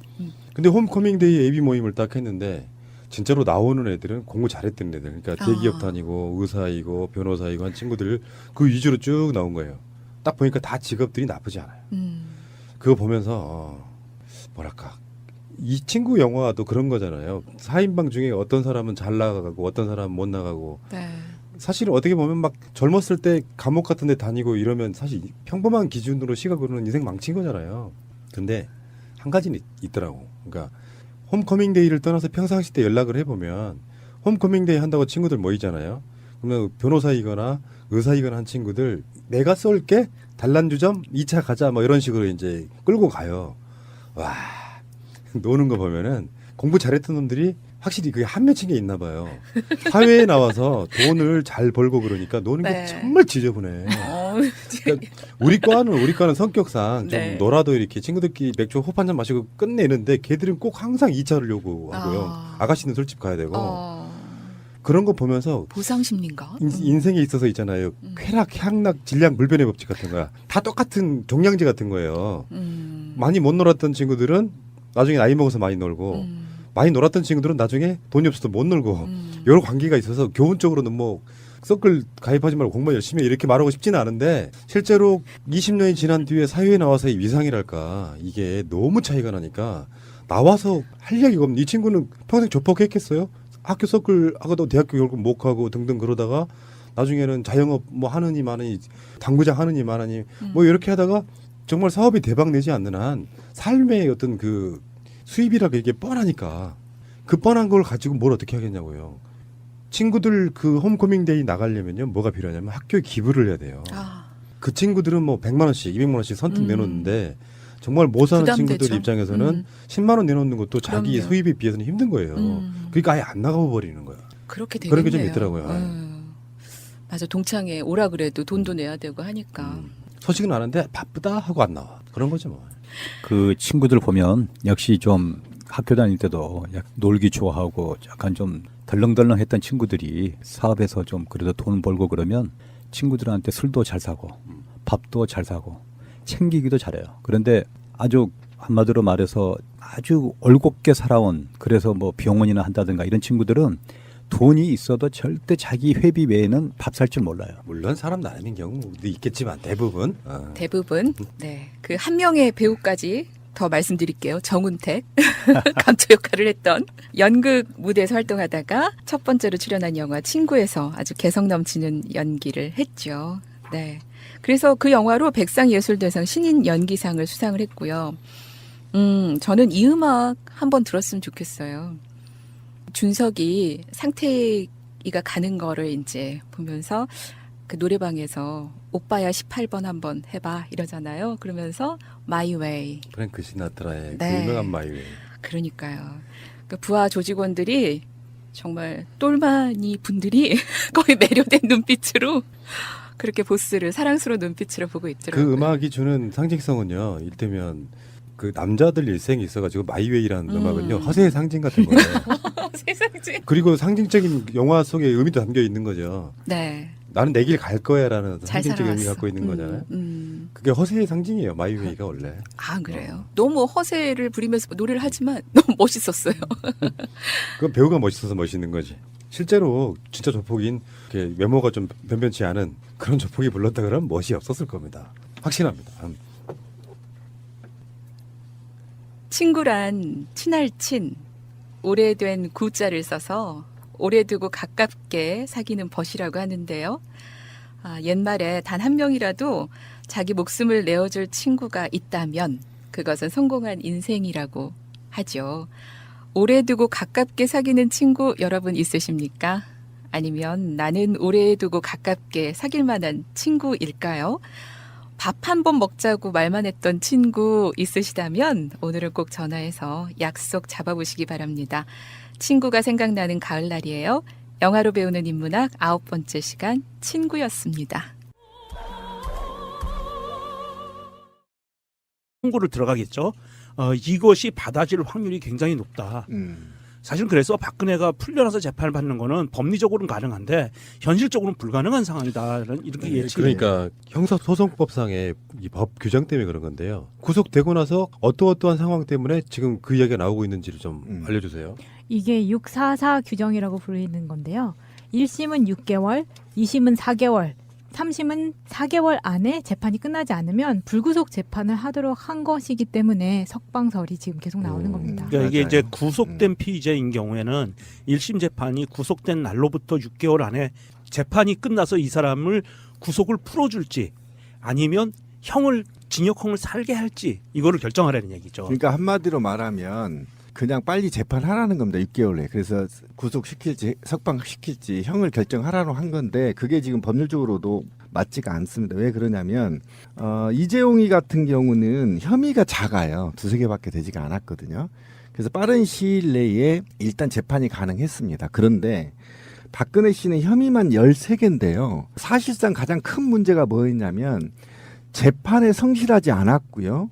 재판을 지연했습니다. 그게 정답이에요. 예, 굉장히 지연했고 한 번 걸러 한 번 안 나왔고요. 나와도 딴짓하고 있다가 욕 처먹고 그러면서 어쨌든 계속 공판을 지연했고 가장 심각한 문제는 이런 경우가 있어요. 어느 재판에서는 범죄를 인정했다가 그 다음 날 또 범죄를 부인해 버립니다. 이러면 또 지연이 계속되는 거거든요. 그래서 지연 전략으로 했기 때문에 어쨌든 이거는 이제 고려돼야 될 상황이고 그다음에 이제 만약에 석방이 될 경우에는 한두 가지 문제가 아닙니다. 첫 번째, 법률적으로만 접근해 보더라도 범죄자들의 공모자가 많기 때문에 범죄를 같이 공모했던 자들과 집에 모여서 입맞춤을 할 수가 있습니다. 이게 악마의 키스라는 거죠. 그래서 범죄를 숨기려는, 은폐하려는 시도를 할 가능성이 굉장히 높다라는 측면에서 안 되고요. 그다음에 재판에 안 나와버리면 어떡하죠? 재판에 안 나와버리면 어떡할 겁니까? 한 일주일에 4번 나와야 된다고 했잖아요. 근데 지금 상태로 봐서는 굉장히 박근혜가 행복하다는 겁니다. 지금 청와대에 있을 때나 구치소에 있을 때나 거의 행동이 비슷하대요. TV 보고 책 읽고 편지 읽고 히히닥거리고 놀고 이렇게 돼 있다는 말이에요. 그러니까 별 불편함이 없다는데 왜 지랄을 하는지 모르겠다 이겁니다. 지금 사람들은. 그리고 아까 이제 권 PD가 그 얘기를 했죠. 그 의무 기록 지금 얘기가 나왔는데 이거는 저는 다른 생각을 하고 있습니다. 왜 그러냐면 이 의무 기록 사본에 소견이 없다고 나와 있어요. 별다른 소견이 없다라는 얘기는 그때는 내성 발톱. 예, 발톱하고 아니 이번에 또 나왔어요. 그 허리 아프다고 아니야 종합 진찰을 했다는 겁니다. 그런데 하나 나오는데 역류성 식도염 정도밖에 없고요. 아주 건강하다는 거예요. 그러면 그 건강하다는 건강 진단서를 끊어간 이유는 구속 수사하게 저는 변호사가 요구할 거라고 봐요. 왜 그러냐면 오히려 더 왜 그러냐면 만약에 있잖아요.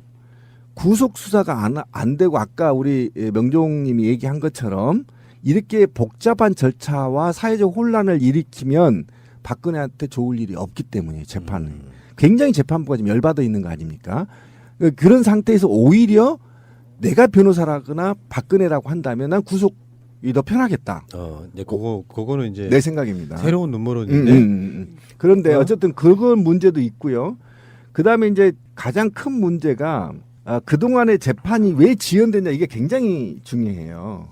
왜 6개월이나 판결을 못했냐. 그러면 재판부는 13가지의 의혹에 대해서 조사를 하기 때문에 그렇다는 겁니다. 그런데 이 13개도 충분하게 조사할 수 있었는데 아무것도 단 1%도 검찰의 수사에 응하지 않았다는 겁니다. 이게 핵심이에요. 검찰이 열받는 하나 게. 더. 예. 박근혜가 검찰에 불려가서 조석금이었잖아.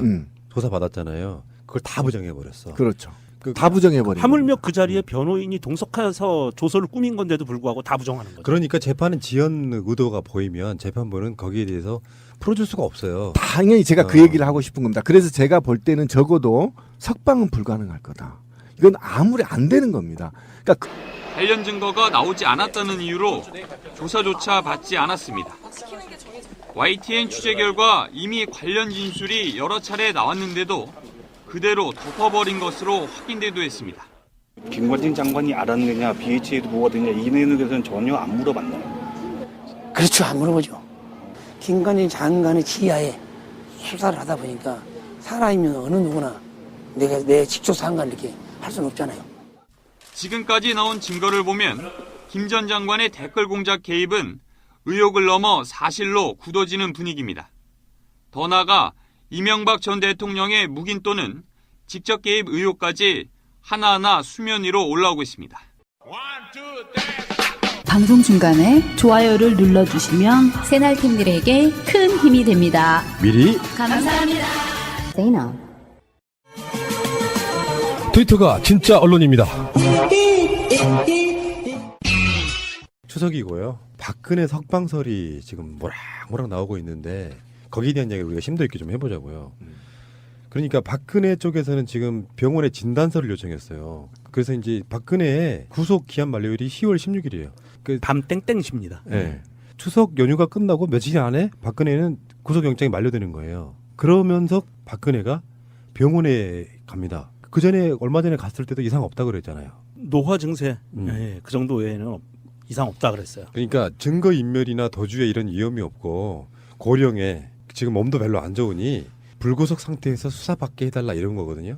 근데 이게 간단치가 않은 문제가 박근혜가 석방이 되게 되면 박근혜 집이라든지 결집하는 사람들이 생겨요. 난리도 아니죠. 이제 꿀벌들한테 일종의 설상물 같은 거예요. 박근혜 자체가 이게 사적으로 풀리면 말이에요. 근데 박근혜 자체는 기본적으로 갇혀 있는 것 자체는 형벌이 맞거든. 갇혀 있는 사람 입장에서는 계속 나오고 싶어하는 거야. 나 차라리 이거를 예전 정치권 같으면 딜을 했으면 좋겠어. 그래, 박근혜 너 집에 가서 출퇴근해 법원으로. 근데 대신에 한상균도 풀어주자. 뭐 이런 식의 딜도 좀 했으면 좋겠는데 그건 사실상 불가능하고. 불가능해요. 예. 제도로서의 민주주의가 흔들리고 구타는 일은 이제 없습니다. 민주주의가 밥이고 밥이 민주주의가 되어야 합니다. 그래서 석방설이 나오고 있긴 한데 지금 법 다루시는 여러 많은 분들이 불가능한 얘기는 아니다. 그런데 법리적으로는 가능한데 현실적으로는 힘들다. 불가능하죠. 현실적으로 불가능해요. 일단은 지금 이 즉시 우리 권 PD는 벌연합회에 지금 사과를 먼저 하세요. 네. 아니 일단 사과를 해야 돼. 벌을 명예를 훼손했어. 양봉 벌연합회는 사과를 하고 왜 사과를 해야 되냐면 이걸 벌은 인간한테 유익한 존재입니다. 이거 벌이라고 그러지 마시고. 아니 이 양반아, 난 비유인데 바쁜 벌꿀은 슬퍼할 시간이 없다고 말한 사람이 누구야? 그러니까 그렇게 말했어야 돼요. 벌꿀이라고. 꿀벌. 벌벌이라고. 그러니까 박근혜를 석방을 하면 전국에 있는 극우 닭대가리들과 쥐들이 모인다 이렇게 얘기를 해야 되는데 선량한 그 벌이 모인다고 해서 제가 항의를 했고요. 자, 이게 문제가 심각한 게 이런 게 있습니다. 박근혜가 석방이 되는 순간 벌어지는 상황들은요. 일단 극우 세력들이 결집하는 거는 두 번째 문제예요. 그거는 두 번째 문제고 일주일에 4번 재판에 출석을 하게 돼 있거든요. 요즘 같은 경우로 보면 계속 일주일에 월화 목금 이렇게 출근을 합니다. 법원으로. 예, 지금 구치소에서 4번 정도 간다는 거죠. 예, 일주일에 4번 재판을 받으러 나오고 있는데, 자, 박근혜가 석방이 되면 어떤 결과가 벌어지냐면 이 사람이 전직 대통령에 관한 예의에 관한 법률로 보호를 받습니다. 아니 탄핵됐는데도 그걸 받아요? 경호만 받아요. 경호만. 최소한의 경우라고. 최소한의 경호를 받아요. 그래서 최소한의 경호를 받기 때문에 어떤 문제가 발생하냐면 재판 받으러 갈 때 교통통제를 하고요. 일주일에 4번 교통통제를 해야 되고 법원도 법원 안에 보안 검색을 해야 돼요. 일주일에 4번 재판 받을 때마다. 이런 상황들이 벌어져요. 그렇기 때문에 이거는 검찰에서 구속기한 연장 신청 서류가 들어가고 만약에 이게 반려된다면 또 다른 구속영장 그동안의 성실의 의무를 지키고 자기가 법률적으로 변론을 하고 그다음에 국민한테 최소한의 A를 지켰다고 한다면 석방해서 조사받아라 할 수도 있습니다. 그러나 지금 상태로는 안 됩니다. 개정의 여지가 전혀 없습니다. 박근혜는. 새가 날아든다는 여러분들의 하트를 먹고 삽니다. 잊지 않으셨죠? 에피소드 제목을 누르고 플레이가 되면 오른쪽 위에 하트를 꼭 눌러주세요. 오늘도 감사합니다. 더 많은 분들이 들을 수 있도록 하트 꼭 눌러주세요.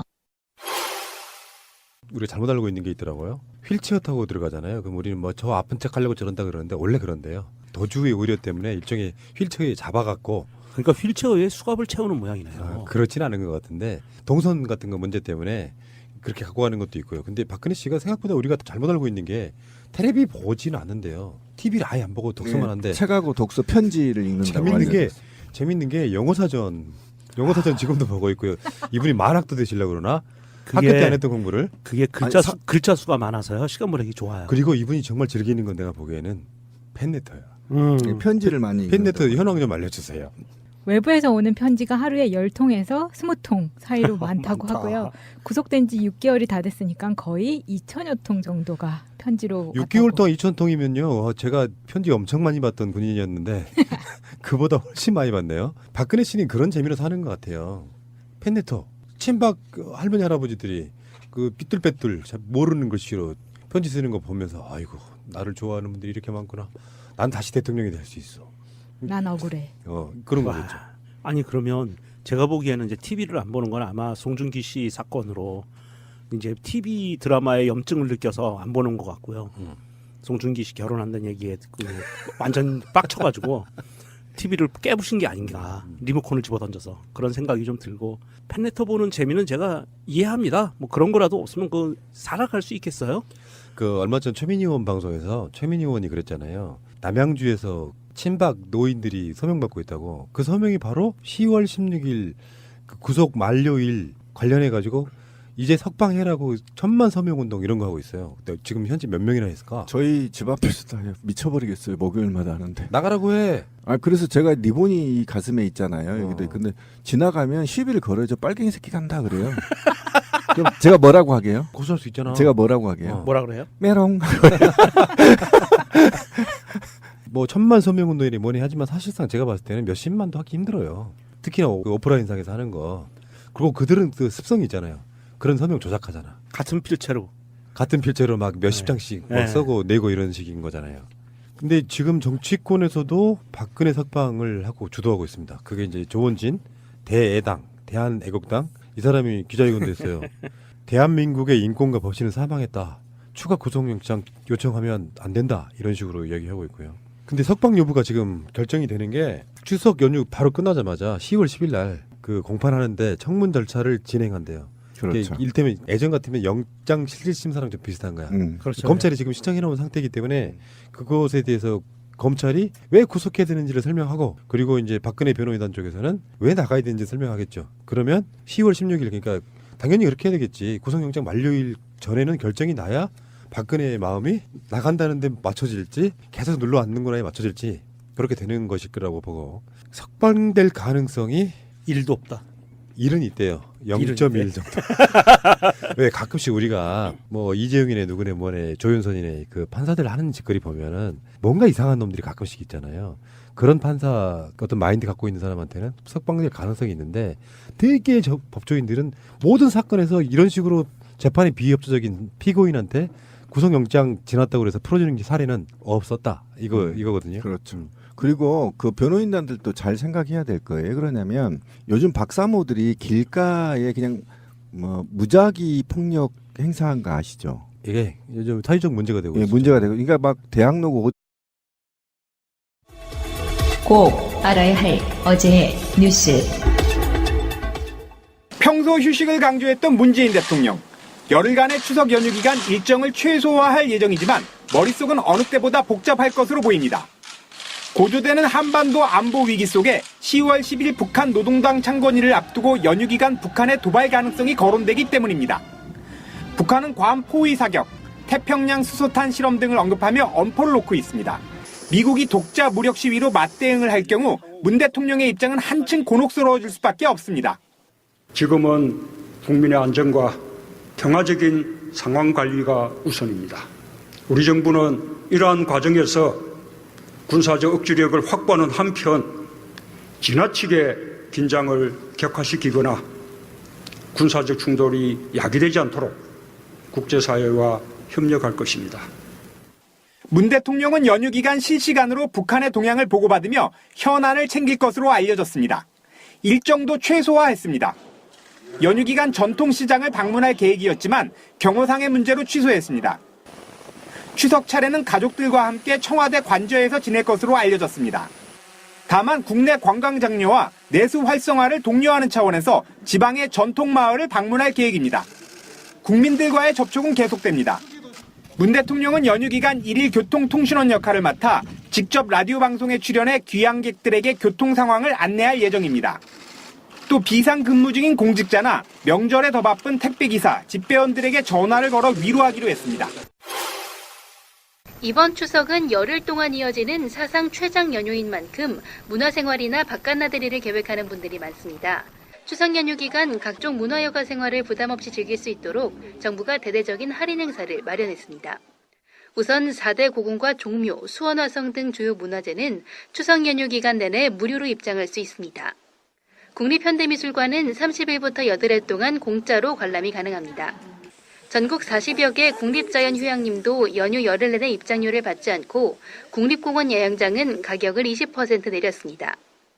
영화도 저렴하게 볼 수 있는데 주요 영화관에선 임시 공휴일인 2일 평일 요금을 받고 패키지표는 최대 30% 가까이 할인해 줍니다.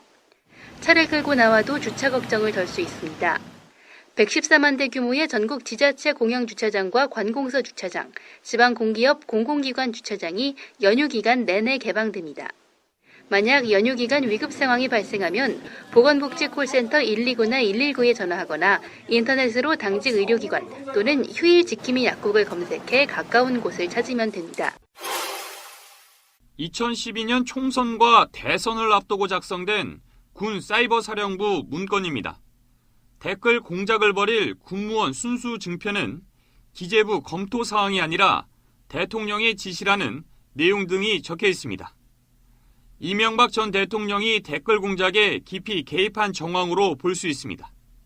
이 문건에는 당시 김관진 국방부 장관의 친필 서명이 있습니다. 실제로 사이버사는 군무원 79명을 채용했고 이 가운데 47명을 댓글 공작을 직접 담당한 심리 전단에 배치했습니다. 이들 교육에도 김 전 장관이 개입한 것으로 드러났습니다. 사이버사 신임 군무원 교육 관련 문건을 보면 극한 훈련을 견디지 못한 사람을 탈락시키라는 김 전 장관의 지시 내용이 적혀 있습니다. 박근혜 정부 공식 출범을 앞두고 작성된 군 정치 댓글 제한자에 대한 대통령 표창 추천서에도 김 전 장관의 직인이 찍혀 있습니다. 게다가 김 전 장관은 군 사이버사의 원세훈 전 국정원장과 함께 경력금까지 직접 건넸을 뿐만 아니라 사이버사를 국방부 장관 직속 부대로 승격시켰습니다. 국방부 직할부대, 국직부대라고 표현합니다. 직할부대가 되면 훨씬 간섭하는 범위가 줄어들죠. 그만큼 이 하는 일들이 노출될 위험성이 줄어들고요.